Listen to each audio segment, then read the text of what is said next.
Hindi nyo naman mga kamigani kung gano'ng kaingay.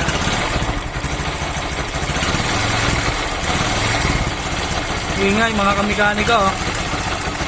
Parang lalato-lato sa loob. Takpan mo nga ito muna. Tara mo na. Yan, tahimik na siya. Hindi na siya gaya ng dati.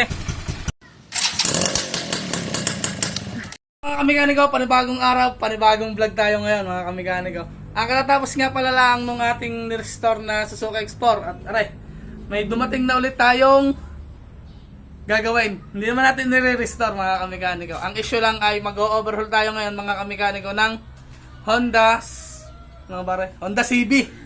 Yung CB125 ba? Yung pang sidecar. Aray, pakikita ko na nga lang sa inyo yung unit para makita nyo. At para matinig nyo kung gaano kaingay yung makina na i-overhaul na rin. Ayan yung unit natin. Bali mga kamigani ko, nagawa ko na siya gabi. Yung issue niya kahapon, ang issue nga niyang kahapon ay walang kuryente. Napakuryente na natin.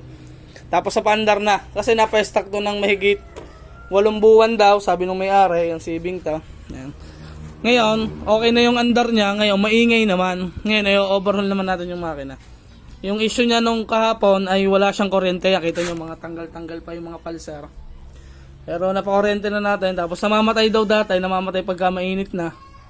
Pinalta natin pulsar tsaka regulator. Yung CD standard yan. Tapos tinrace natin yung mga wire, okay naman yan. Yan, napandar na nga natin. Patidinig ko naman sa inyo yung tunog ng makina bago natin i-overhaul. Kabit lang natin tong start na natin. Yan, ito nga rin pala isang issue. Yan o, hindi nabalik kaya i-overhaul. Yan, hindi nabalik. Yan na naandar na yan. Hindi nabalik yung tadyakan. Patuloy ko sa kanila. Yan na. Hindi nyo naman mga kamigani kung gano'ng kaingay.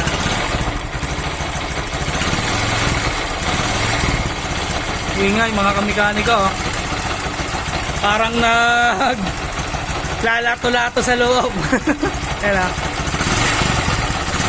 Pero okay na ang andar niyan mga kamigani ko. Nagmi-minor na siya. Dati walang minor, tapos paburog-burog, namamatay. Tapos pag namatay, hindi na mabuhay. Yan. Ngayon, nung naayos natin, sabi nung may-ari, ayusin na rin daw yung makina. Yan, i-overhaul nga natin.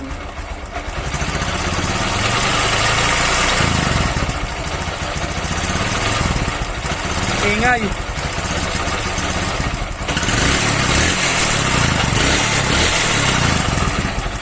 Yan, kakalagyan lang natin yung makina dito sa kanyang chassis. Bali, bababa na natin ang buo yan diyan mga kamigani ko bago natin hihiwa-hiwalayin. Yan, dahil nga overhaul din nga, gawa na rin, no? Wala siyang spring. Bababa lang natin mga kamigani ko. Let's go.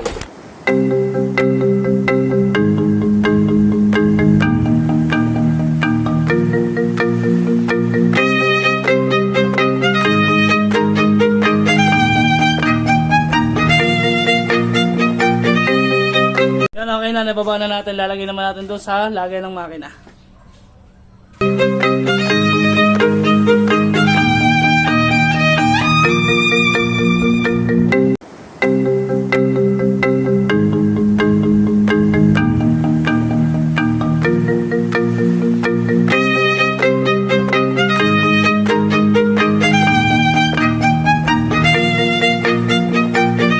Update dito sa ating ginagawang CB. Ito na yung mga sira mga kamikaniko. Yan, unang-una sa lahat itong black. Yan, palitan na natin yan, paribor natin. Tapos ito, yan o, kalog na kalog. Yan. Tsaka itong connecting rod, wasak din. Yan, mga timing chain. Yan, tensioner. Yan, yung nilagyan ng spring ng preno. Ito yung spring. Yan, putol.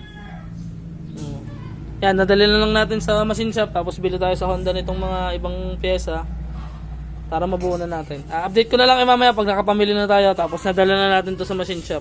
Papalitan na din natin to ng side bearing. Kasi pag kinalagyan, sira din yan. Masisira rin. Tapos ito, kalog na kalog din mga kamikaniko. Update ko na lang mamaya pagka ako yung nakapamili at nakapagdala sa machine shop. Mga kamikaniko, nalinis na rin natin. Tapos nakapagpa ano na tayo sa robas ng sigunyal. Tapos nakapag parebor na rin tayo. Ito na yung linis natin mga kamekaniko. Ayan, hiwa-hiwalay na siya. Ito yung transmission. Ito yung linis natin. Ayan. Ayan, linis na siya. Okay na. Tapos ito na yung sa may sprocket. Papalitan din natin ng mga oil seal. Yan. Ito yung cylinder head kanina na pagkarami. Yan, nalinis na rin natin. Tingnan nyo. Linis na siya mga kamekaniko. Tapos ito yung pinarebor natin. Last bore, bore 100. Wala na, sagad na. Yan. Linis na rin yung mga ilalo niyan. Yung sigunyal, ito yung pinalitan natin. Connecting rod. Yan. Connecting rod tsaka bearing. Yan. Tapos ito yung mga binili natin sa Honda. Gasket sa ibabaw, original. Gasket dun sa gilid, original. Yan, gasket dito sa ibabaw, sa top gasket, base gasket, timing chain. Yan, roller, spring kasi nga pinalitan nila lang pampreno, bumili tayo ng spring lang. Hindi pa natin sigurado kung okay yung tensionan mismo. Ito yung mga oil seal yan. Yan, roller, tsaka yung goma re. Yan, goma. Para hindi nyo pala kita. Yan. Oil seal, yung spring. Yan. Siyempre langis. Honda rin.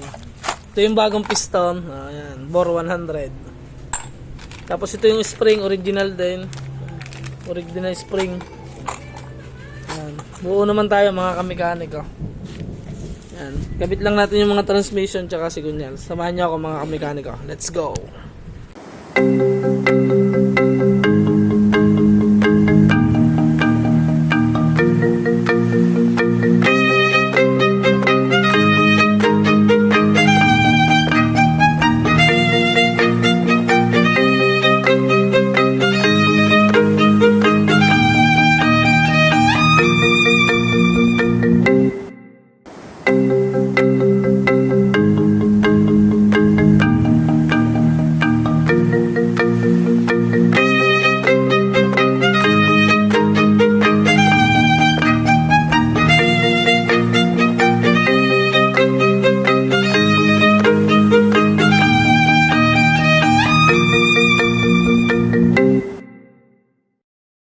Ayos na mga kamekaniko, at bukas na lang natin ikakabit na rin. Abangan nyo bukas at ating ikakabit kung anong magiging tunog na ring makina. Malinis yan, libre sandblas sa mga gusto magpa-overhaul. Ayan mga kamekaniko, ngayong umaga ay pakikita ko sa inyo at ari nga pala, inaikabit na natin. Hindi ko na naipakita sa inyo kagabi at kagabi na, yun na may naisinalpakla natin ng makina. Tapos yun, ngayon naandar na rin siya, padidinig ko ngayon sa inyo yung tunog ng ating inoverhaul na makina, kung tahimik o hindi. Padinig ko sa inyo. Yan, start na natin mga kamekaniko. Malamig na malamig yan. Hindi lang natin bubuhayin ulit. Saka nabalik na yung tadyakan. Hala, padinig ko sa kanila. Okay na mga kamekaniko yung makina. Yan ako, malamig na malamig eh.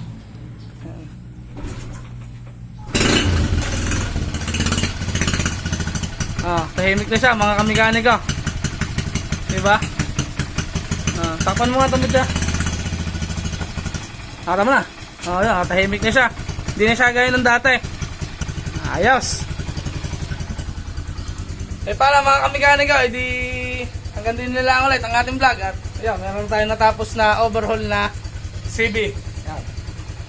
Abang-abangan nyo ang sunod natin vlog. At para tayo magagawa ulit tayo ng restore. Mayroon mga nagpapa-schedule ulit at magre-restore ulit tayo. Jadi para mga kamekaniko, hanggang din na nga lang. Peace out. Ay tingnan nyo naman mga kamekaniko kung gaano kalinis ngayon yung overhaul natin. Nakikita nyo dati talagang napakadumi yan. Ultimo lagi na sprocket. Lang mga dilaw na rin din natin nalinis at pintura yan. Alangan natin sunblast, mawawala ang pintura. Ayan, hanggang ilalim yan mga kamekaniko, walang natagas. Diba? Kabila.